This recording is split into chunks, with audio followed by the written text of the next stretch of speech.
रहीम। Dear students, एक नई मालूमाती video लेकर आपकी खिदमत में हाजिर हैं कि कुछ स्टूडेंट्स ने ये क्वेश्चन किया है कि सर ये स्कूल होता है या अस्कूल होता है। आज मैं आपको इसकी तफसील बताता हूँ कि उर्दू ज़ुबान चूँकि लश्करी ज़बान है, लश्करी ज़बान उसको कहा जाता है जिसके अंदर बहुत सी ज़बानों की आमेज़श हो, यानी उर्दू के अंदर इंग्लिश के अल्फाज भी शामिल हैं, अरबी के भी शामिल हैं, फ़ारसी के भी शामिल हैं, हिंदी के भी शामिल हैं, मुख्तलिफ़ किस्म की ज़बानों के अल्फाज शामिल हैं, इलाकाई ज़बानों के अल्फाज भी उर्दू में शामिल हैं। तो इस तरह इसमें अंग्रेज़ी ज़बान के भी कुछ अल्फाज शामिल हैं। देखें, हमारी उर्दू में अंग्रेज़ी ज़बान के भी कुछ अल्फाज शामिल हैं। कौन से? मसलन टेलीविज़न, ये भी अंग्रेज़ी ज़बान का लफ्ज़ है जो उर्दू में राइजुल आम है। मोबाइल फ़ोन, स्पीच, स्कूल और कॉलेज।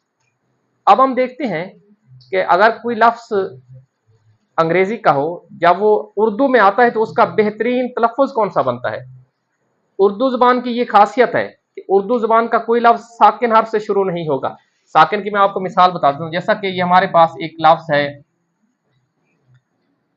चलो उर्दू को लिख देते हैं, या जिस्म, जिस्म।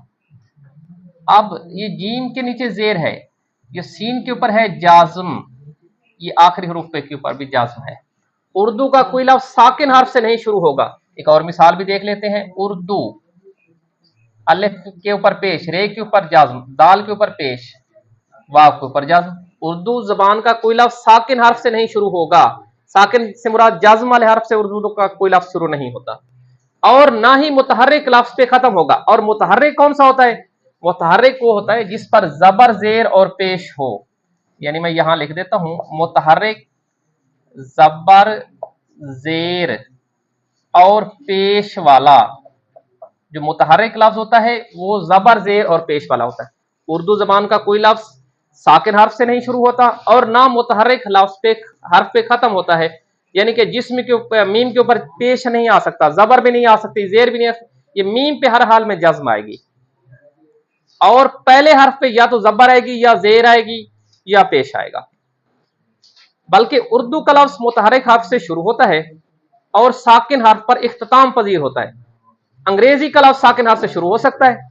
अब जैसा कि स्कूल है, SCHOOL, स्कूल, ये स्कूल, ये एस साकिन हर्फ है, इससे शुरू हो गया है स्कूल। ये अंग्रेजी में स्कूल राइजुल आम नहीं, बल्कि अंग्रेजी में स्कूल कहना बिल्कुल दुरुस्त है। अब जब ये लफ्ज़ अंग्रेजी से उर्दू में आएगा, फिर इसके साथ हम इसको स्कूल नहीं कहेंगे। अगर कोई अंग्रेजी का लफ्ज़, अगर अंग्रेजी ज़बान का कोई लफ्ज़ साकिन हर्फ से शुरू हो रहा हो और इस लफ्ज़ को उर्दू में तब्दील करते वक्त अलिफ का इजाफा कर दिया जाता है।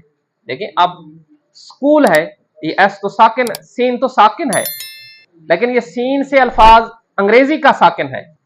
इसको जब हम उर्दू में ले आएंगे तो इसके साथ हम अलिफ का इजाफा कर देंगे, यानी कि हम से कहेंगे अस्कूल, अलिफ के ऊपर ज़बर, अलिफ के ऊपर ज़बर, सीन के ऊपर जाज़म, अस्कूल। अब अलिफ मुतहर्रिक है, मुतहर्रिक लफ्ज़ है, तो इस सूरत में ये स्कूल अंग्रेजी का लफ्ज़ है, जब ये उर्दू में आएगा तो ये अस्कूल बन जाएगा। मसलन स्कूल से स्कूल। और जो स्पीच है, देखिए स्पीच तकरीर को कहते हैं, ये स्पीच का लफ्ज़ अंग्रेजी में भी बोला जाता है।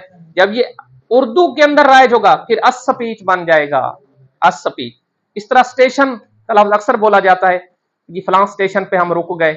ये स्टेशन तो अंग्रेजी ज़बान का लफ्ज़ है, जब इसे हम उर्दू में ले आएंगे स्टेशन नहीं कहेंगे, बल्कि इसको कहेंगे स्टेशन वगैरह। लफ्ज़ स्कूल उर्दू ज़बान में, ये मैंने लिख दिया नीचे, लफ्ज़ स्कूल उर्दू ज़बान में सिर्फ और सिर्फ इलाकाई तौर पर राइज है। सारे लोग स्कूल स्कूल कह रहे होते, उर्दू में इलाकाई तौर पर राइज है, लिहाजा इसको उर्दू ज़बान में स्कूल कहना गलत होगा, बल्कि उर्दू ज़बान में इसको क्या कहेंगे हम? अस्कूल कहेंगे, अस्कूल। अस्कूल ये उर्दू ज़बान के अंदर होगा। उर्दू ज़बान का कायदा ये होता है कि उर्दू ज़बान का कोई लफ्ज़ साकिन हर्फ से शुरू नहीं होता और ना मुतहर्रिक हर्फ पर इख्तिताम पजीर होता है, जबकि अंग्रेजी ज़बान का लफ्ज़ मुतहर्रिक अपना साकिन हर्फ से शुरू हो सकता है। ये डियर स्टूडेंट्स मुख्तसर सी मालूमाती वीडियो थी। उम्मीद है कि आपको ये हमारी काविश पसंद आएगी। इसके साथ अल्लाह हाफ़िज़।